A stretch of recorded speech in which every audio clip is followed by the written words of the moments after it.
Hello guys, welcome back to my channel Dentist Blog. আজি মই গৈ আছো ডক্টৰ দিগ্বিজয় ৰাৱাৰ ডেন্টেল ক্লিনিকত। তাৰ ক্লিনিকখন টিগৰিখলাত অৱস্থিত। ইয়াতে মই আহো মেইনলি অৰ্থোডন্টিক বা ব্ৰেচেছ যে লগাই তাৰ ট্ৰিটমেণ্টৰ কাৰণে। তাৰ ক্লিনিকখনৰ নাম হ'ল মৰ্নিং ষ্টাৰ ডেন্টেল কেয়াৰ। এইটো তাৰ ক্লিনিকখন বহুত ধুনীয়াকৈ বনাইছে সি। ডক্টৰ দিগ্বিজয় ৰাভা তাৰ ক্লিনিকখন এইটোই ডক্টৰ দিগ্বিজয় ৰাভা তাৰ ক্লিনিকখন মেঘালয়ৰ টিগৰিখলাত অৱস্থিত। তো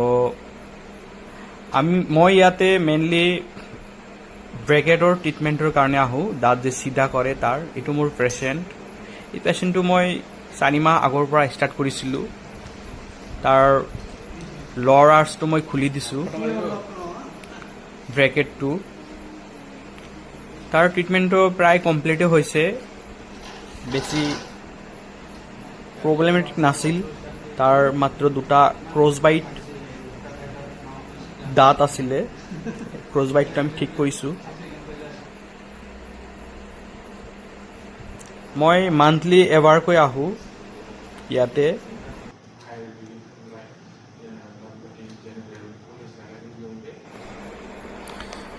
এইটো ফটোত চাইছে, এইটো ফটো কেনেকুৱা দাঁতটো লেটাৰেল ইনচাইজৰখন বেকা হৈ আছিলে, আৰু ফাৰ্ষ্ট ডে তাৰ লগত লোৱা ফটোটো আছিলে। এইটো ক্ৰছ বাইট বুলি কোৱা হয়। লগাই পেলাই আমি বাইট ৰেইজ কৰিছোঁ। ৰেইজ কৰাৰ এইবাৰ কিছুমান ট্ৰিটমেণ্ট গোয়িং অন প্ৰচেছত কিছুমান লোৱা ফটো। তো এতিয়াও ট্ৰিটমেণ্টটো কমপ্লিট হোৱা নাই, আৰু 2 মাহ পিছত মই খুলি দিম। লোৱাৰ আৰ্চটো যিহেতু কমপ্লিট হৈ গৈছে, আৰু পেচেণ্টৰ বাইট ৰাইজ কৰা হৈছিলে, যাৰ কাৰণে খাবলৈ অসুবিধা হৈ আছিলে, সেইকাৰণে তলৰ আৰ্চটো মই খুলি দিছোঁ। ব্ৰেকেটটো খুলি দি পেচেণ্টক ৰিলিভ কৰি দিছোঁ। এতিয়া ওপৰৰখিনি ট্ৰিটমেণ্ট চলি আছে।